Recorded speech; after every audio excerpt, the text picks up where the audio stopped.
American പ്രസിഡന്റായി അധികാരമേറ്റതിനെ തുടർന്ന് സാങ്കേതിക രംഗത്ത് വൈദഗ്ധ്യമുള്ള വിദേശ തൊഴിലുകൾക്ക് H-1B വിസ പദ്ധതിയെക്കുറിച്ചുള്ള ചർച്ചകൾ ഊന്നൽ നൽകിയിരിക്കുകയാണ് ഡൊണാൾഡ് ട്രംപ്. വളരെ കഴിവുള്ളവരെ താൻ ഇഷ്ടപ്പെടുന്നതായും അത്തരം ആളുകളാണ് അമേരിക്കയിലേക്ക് വരേണ്ടതെന്നും വൈറ്റ് ഹൌസിൽ നടത്തിയ വാർത്താ സമ്മേളനത്തിൽ ട്രംപ് വ്യക്തമാക്കി. H-1B വിസയെ അനുകൂലിക്കുന്നവരുടെയും എതിർക്കുന്നവരുടെയും വാദങ്ങളോടൊപ്പം താൻ നിൽക്കുന്നുവെന്ന് ട്രംപ് തുറന്നു പറഞ്ഞു. കഴിവും ഗുണനിലവാരമുള്ള ആളുകളെ നമ്മുടെ രാജ്യത്തേക്ക് വരട്ടെയെന്നും ഇതിലൂടെ നമുക്ക് വ്യവസായങ്ങൾ വികസിപ്പിക്കാമെന്നും അദ്ദേഹം കൂട്ടിച്ചേർക്കുകയുണ്ടായി.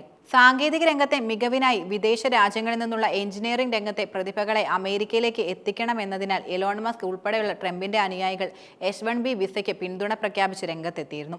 അതിനാലാണ് H-1B വിസയുമായി ബന്ധപ്പെട്ട ചർച്ചകൾക്ക് ട്രംപ് കൂടുതലും പ്രാധാന്യം നൽകുന്നത്.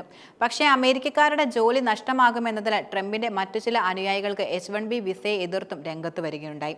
സാങ്കേതിക രംഗത്ത് വൈദഗ്ധ്യമുള്ള വിദേശ തൊഴിലാളികൾക്കുള്ള അമേരിക്കയുടെ താൽക്കാലിക വിസയാണ് H-1B വിസ എന്നത്. നിലവിൽ ഈ വിസകളിൽ 72% ഇന്ത്യൻ പൗരന്മാരാണ് ഉൾപ്പെടുന്നതും. ട്രംപ് തന്നെ രണ്ടാം സർക്കാരിൽ പുതുതായി ആവിഷ്കരിക്കുന്ന കാര്യക്ഷമതാ വകുപ്പിന്റെ ചുമതലക്കാരായ ഇലോൺ മസ്കും വിവേക് രാമസ്വാമിയുമാണ് നൈപുണ്യമുള്ള വിദേശ തൊഴിലാളികൾക്ക് വിസ നൽകുന്നത് കൂട്ടണമെന്ന് വാഗ്ദാനം പ്രധാനമായും ഉന്നയിക്കുന്നത്. പക്ഷേ കുടിയേറ്റം കുറയ്ക്കുമെന്ന് വാദിക്കുന്ന റിപ്പബ്ലിക്കന്മാരിൽ പലർക്കും ഇക്കാര്യത്തിൽ വിയോജിപ്പാണെന്നാണ് റിപ്പോർട്ടുകൾ സൂചിപ്പിക്കുന്നത്. അമേരിക്ക ഒന്നാമതെന്ന ട്രംപിന്റെ പ്രഖ്യാപിത നയത്തെ ദുർബലപ്പെടുത്തുന്ന കുടിയേറ്റമാണിതെന്നാണ് ഇവർ ഉയർത്തുന്ന പ്രധാന ആരോപണം. നിയമപരമായ കുടിയേറ്റം വഴി എഞ്ചിനീയറിംഗ് രംഗത്തെ ഏറ്റവും ഉയർന്ന കഴിവുള്ള 0.1% പേരെ അമേരിക്കയിൽ എത്തിക്കണമെന്നും അത് രാജ്യത്തിന്റെ വിജയത്തിന് ആവശ്യമാണെന്നുമുള്ള നിലപാടാണ് മസ്കിനുള്ളത്.